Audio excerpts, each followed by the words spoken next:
upcoming series of essays called Air Guitar. I'll let you continue, I think. Okay.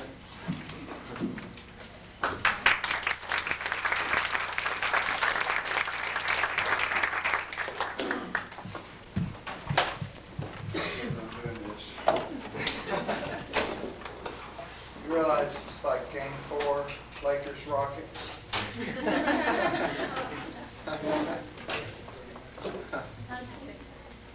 30 minutes, right? Yeah, 30 minutes, yeah. Okay. If I talk a little bit fast, y'all won't mind if I... Y'all don't care, so y'all will. Okay. The source of this lecture, which I've given before,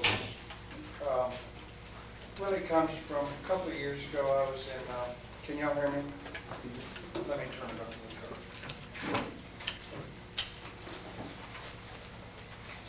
Let me make sure I'm turning it up right. That's the volume. That's right.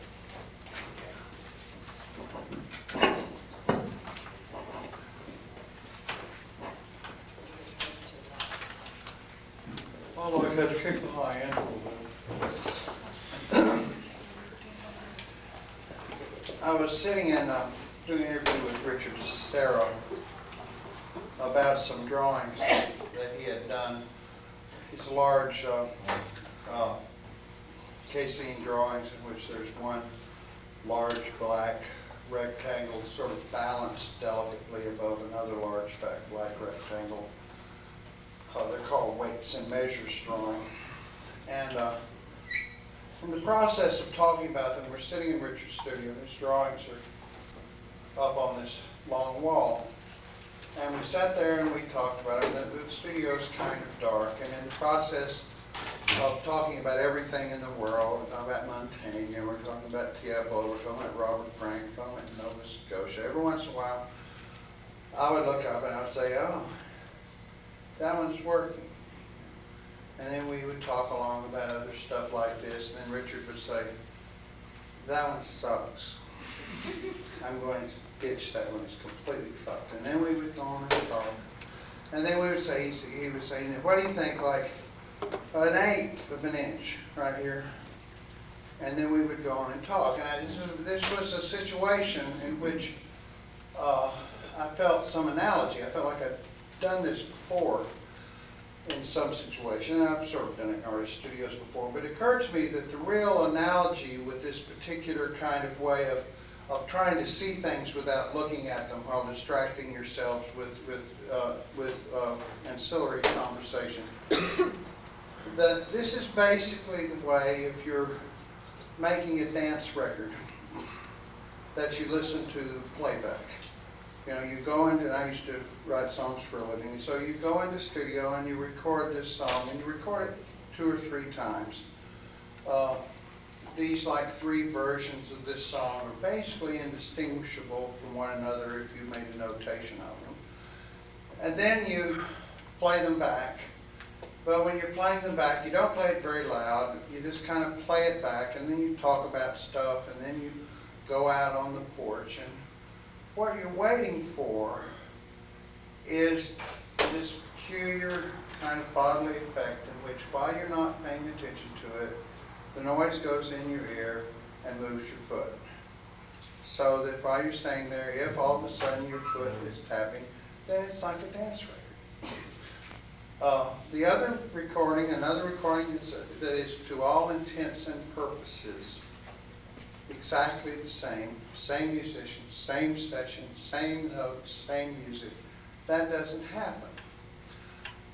But one particular configuration of them enters your ear, makes your foot move. This is a category of response to art which we haven't paid much attention to for a long time. It has been regarded as not properly intellectual, since it does happen before we can think about it, and since we can't really think about it until it's happened. It is, however, that one thing that defines the experience of most artistic production in this culture. If it doesn't happen, as a critic, unless something happens, I don't really have anything to say. This doesn't mean you can't stand me in front of a work of art, and I can say a whole lot, but that will all be me and not it, because there's no real bond, there's no real event, and it is this particular kind of bodily response to works of art that I would like to talk to you today about. In other words, I want to talk about the body, but not about the body of the artist, not about the body of the artist's friends, but about the body of the beholder. And I talk about this under the heading of what I call rhetorical formalism, which is to say those formal arrangements of light, sound, color, that have effects, that cause responses. Now these responses, I need to explain, have defined by basically 4 elements. First, they're not natural. They must be learned. You don't just dance. You don't just respond. You have to learn. The thing that makes my daddy dance doesn't make me dance. The thing that makes me dance doesn't make the French dance. The things that makes the French dance don't make the Ashanti dance. These are learned cultural responses. They are not universal responses. They're culturally and historically specific. In other words, they have to do with a particular time. They are not conscious, but they do not dwell in the unconscious. They dwell in that level of learned cultural responses that we all internalize as we grow up in any culture. They are also not local to the experience of art. If you have learned how to dance to the Ramones, you can dance to a jackhammer. You understand? In other words, it is the experience of art and the experience of music, along with what I said, I would propose to you that this is how we've learned to look at the world. As Oscar Wilde said, life imitates art. We did not look at landscapes until there were landscape paintings. It is these constructed visions of the world, the way it looks and the way it sounds, that teach us how to respond to the world. And they infect our everyday life almost completely. The issue, what distinguishes this position, of course, from your standard formalist position is that your standard formalist position presumes that the experience of art is something special and that it is different from our daily experience. I would suggest to you that the experience of art is something special that totally informs our daily experience. So, operating from this point of view, take the terms beauty and ugliness. These are both optimum forms of bodily cultural experience. They are those experiences in which we become consciously aware of our body's physical conscious response to the world. In other words, when your foot is all of a sudden moving, you're suddenly consciously aware that the music is making your foot move. This is a level of bodily self-awareness which is very unusual. When the light turns red and you put your foot on the brake and jam in the clutch and put your arm out the window and look around me, you stop. You're unconscious of any of these responses. But when the music makes you dance and the painting makes you feel something, you become aware of it. You become aware of yourself, your body's learned responses to the world. What this means, of course, is that both the experience of beauty and the experience of ugliness are forms of anxiety. They're forms of the awareness of the difference between ourselves and the world and the difference between our conscious and our preconscious responses to it. All part, is grounded in this kind of anxiety. They are cultural approximations of those real experiences of attraction and danger during which we become aware of our body's responses to the world. A real experience. I'm driving to work. I drive to work occasionally, several times a week. Basically take the same route. Totally unaware. Operate the clutch. I look in the mirror. I look at the street. I'm sitting in my head worrying about the predations of late capitalism. Basically moving along. Then a crazy lady in a Honda pulls out. This is the crazy lady in the Honda effect. You pull over, you bounce up over the curb, and then you're sitting there. And now you're awake. You can smell the air. The grass is green. You can taste your step. You're totally alive to the physical world. Before, you weren't at all. You didn't even know what your feet were doing. You understand? This is a real. At the same time, this is a real experience. This has to do with my behavior as a mammal, trying to defend myself from, Honda-born destroyers. And also in Vegas, a lot of them have like Winnebagos. It's like, whoa. But at the same time, I can be driving down this same street and I can look out across the plains of Las Vegas, and it's not a lot of times just an evening. Nice kind of rosy mist out there, and rising up in the rosy mist is the giant electric Stratocaster from the Hard Rock.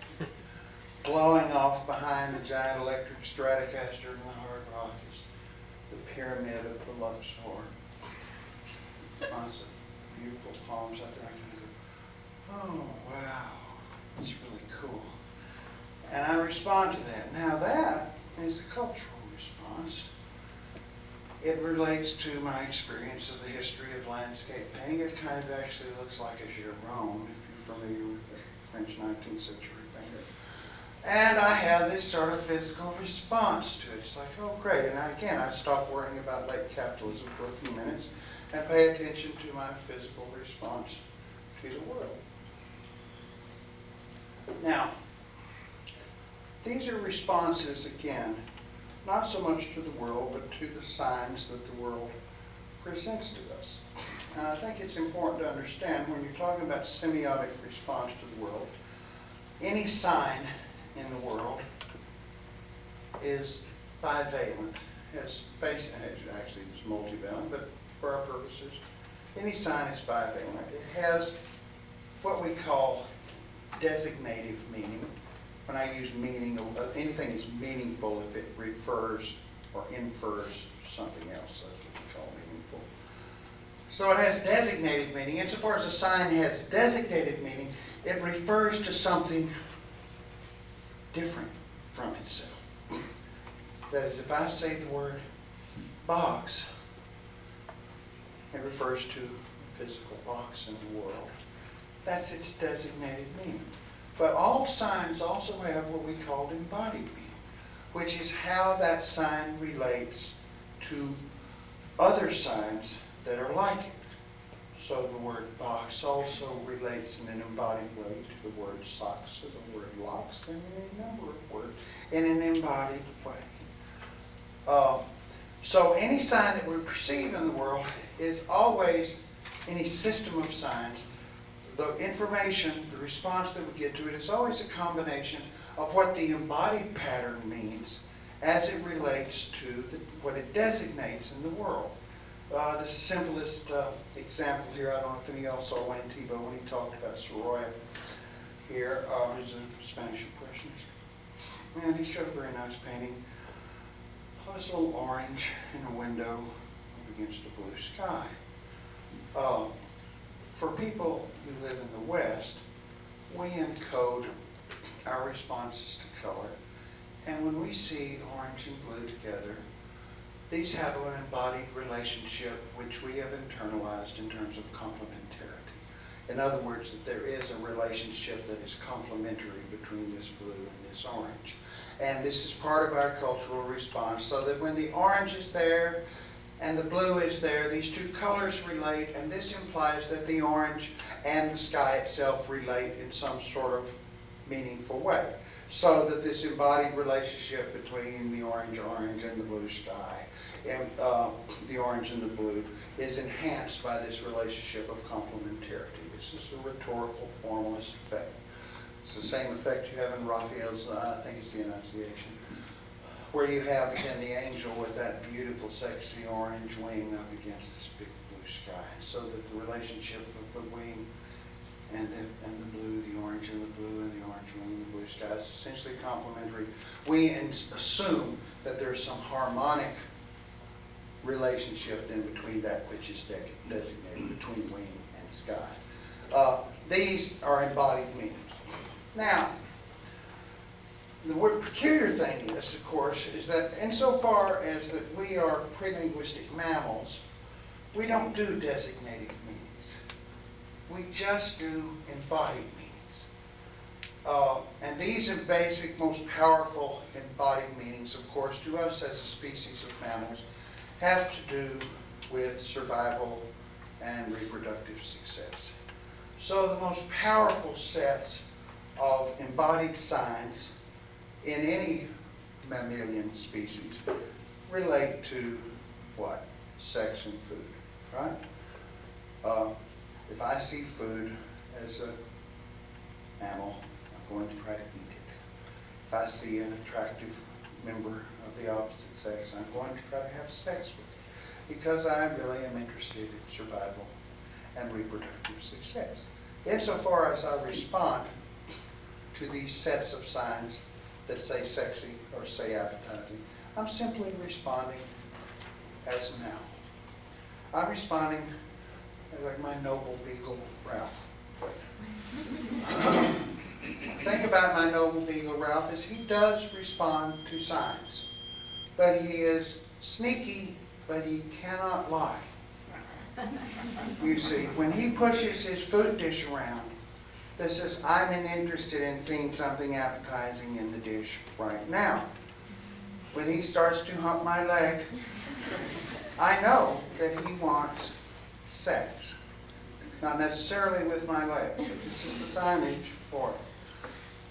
He does not hump my leg when he wants dinner. This distinguishes him from my wife. In other words, if Libby comes up and gives me a great big yummy hug, this doesn't mean she wants sex. You guys know this. This means she wants to go out to dinner. Now, my point here is that we humans have a language in which embodied meanings and designative meanings may be shuffled. So that embodied meanings that signify things that are appetizing or signify things that are sexy may refer to things that have nothing to do with food and sex, or may refer to one and another. Do you understand what I say? Because we can shuffle what the embodied meaning means and what it designates. That's part of using language. Because human language progresses by the proliferation of analogy and metaphor. Consequence is, of course, that when you start shuffling meanings and you try to live in a human society, what you have in human societies are various forms of social organization that we will generally categorize under the heading of politics and religion. Politics and religion have no embodied significations. So if we wanted to invent the history of European painting, we would do so by regarding European painting as a system of sexy and appetizing images that designate various political and religious meanings. If I were like Delacroix, I could paint a battle for the glory of France that looked like sex. Delacroix's great at this. You can never tell sex from violence. Nor should you. But the point is that all of this sexual signage is used to designate various sorts of political activity. If you are Murillo, a great Spanish painter, and you paint a painting of Christ that looks good enough to eat, that's what you're doing. You're making religion appetizing. Not only that, of course, you're reinforcing the rhetoric of the incarnate Word and the Eucharist, the idea of Christ as dinner. The idea of Christ, as the consumption of Christ in the Eucharist as an embodiment of the doctrine of the Word incarnate in the body of Christ. In other words, all of these appetizing pictures of Jesus makes perfect sense in this rhetoric of meaning. In order to do this, of course, you have to distinguish basically two different kinds of strategies in the history of European painting. I've just presented to you sort of the basic function of what we call the Italian solution. And the Italian solution, on the whole, is to make beautiful paintings of terrible things. That is its persuasive function. In other words, of crucifixions, tortures, martyrdoms, exquisite. The idea of the embodiment of human suffering as something beautiful. Very good traditional Baroque Catholic rhetoric.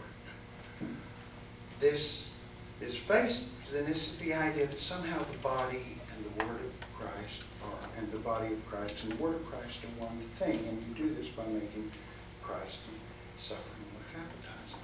The alternative, of course, is the German solution, which is the Protestant solution, which, of course, is to argue for the breaking of the body and the Word, the first principle of Protestantism. Here is my sinful body. There is the true Word on the page. To make paintings in this tradition, of course, as George Baselitz has argued and demonstrated, is to make paintings in a tradition of ugly paintings.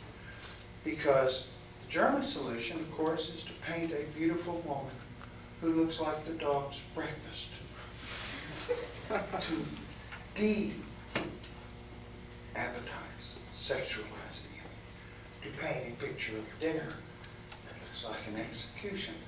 To break the body from the Word. To undermine these embodied signs. To therefore empower the Word itself as something disembodied. And these are the two strategic solutions in general that we have throughout the history of European painting. Now, to talk about our responses to art and to music, one thing that happens, of course, is that all of our responses to the world have to do with recognizing something as belonging to a category of things we've already known and transferring our experience from one to the other. So when you say something is a work of art, that means put this in the category of work of art and try to transfer our experience from other art to this experience. That is basically what semiotic behavior does. The difference in talking about art and music, and I will dwell heavily upon music here, because music is really easy. Because music is slow. How long does it take to perceive a painting? A second. How long does it take to perceive a song? 2 minutes at least. That's a lot longer. So our responses to music are a lot slower. And since music is easier to listen to than to not listen to, it is a lot more persuasive. So most of us respond a lot more readily to music than we do to painting.